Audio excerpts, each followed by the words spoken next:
Over to John.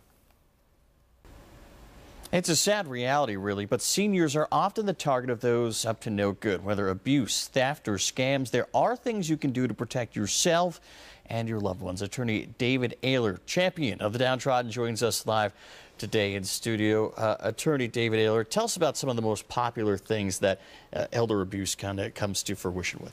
Well, when it comes to scams, I mean, you're actually going to still see a lot of letter mailing scams, which, you know, for people of this generation, that might be seen something that's sort of just totally archaic and outdated. Right. But you got to remember, these elderly folks, most of the time, they're not using a lot of the internet resources and things that are available for them. They still use letters and things like that. So you still have a lot of scams that just go through the basic, as they call it, snail mail. But for those that are getting into the computer industry and things like that, you're going to see them to start to get caught up in that as well. But, you know, really anything with an elderly person that when someone can get their foot in the door through some sort of, whether it be telephone call or letter or contact through the email, you know, these emails from international places, things like that. Unfortunately, the elderly folks, because they're so nice and, you know, unassuming so often, like most grandparents are, of course, then it can lead down to a bad road. Yeah, it is. Let's talk about elder care abuse as well. It happens a lot in nursing homes, kind of elderly care facilities.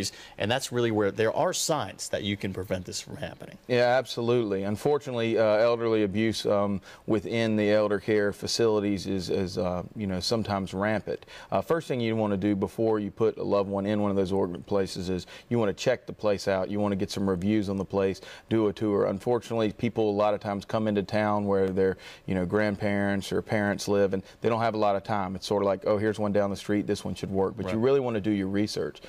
Personally, I had my own grandmother in one, and luckily my cousin was a nurse because she started looking at what they were giving her and realized it was a completely wrong medicine. Again, things like that happen not so much intentionally, but depending on what type of staff you have and things like that, it can really lead to some problems. Particularly you hear about, you know, folks falling out of bed, not, you know, sitting there all night long, and then they just don't have anyone to tell. What are some of the legal actions that people can take in both those letter or electronic scams as well as elder abuse in a facility? Well, with the scams, unfortunately, it's pretty tough. You know, you can always report them to police, but a lot of times those scams are going to be, you know, sometimes even international, or they're at least going to be extremely hard to trace. It's not a lot of times door-to-door type of stuff. That really is outdated. You just have to be very careful. Craigslist, you know, is something that also sometimes people fall victim to, and you'll see elderly people falling victim to that as well. The ones that do are pretty active on the computers. As far as the elderly abuse, you know, you really want to try to take note of anything that you notice of issue of a loved one or stories they tell, and then really follow up from it. You're always going to have civil litigation that you can look to, but if there's actually intentional abuse or there's medications being stolen from the patients and that sort of thing, there can be a criminal aspect as well. Yeah, let's talk about theft. Some people have in-home care and something might go missing. Let's say that's another common problem with elderly people. What can you do in that situation? Because you don't want to outright accuse somebody without proof. Right, and the biggest thing you can do there is you want to make sure you know what's in the house, where it is, that sort of thing, anything of value. When you have home health care nurses, it's a great resource for many people so they don't have to actually go into the facilities. The problem is, ultimately, you're letting a stranger in. So again, it really goes back to researching the company you're using, and then they should be able to provide you with the backgrounds of the individuals that will be in your home. Are you seeing this elder abuse happen more and more with your clients?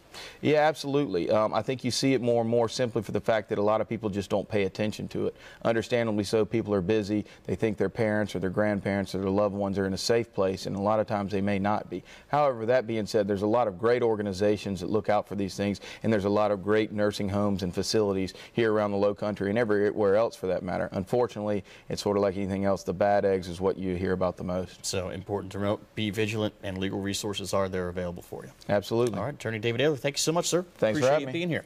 Coming up, what to know about aging and hearing. That's next on LowCountry Live. And also coming up, mature fashion looks for less. Stay with us.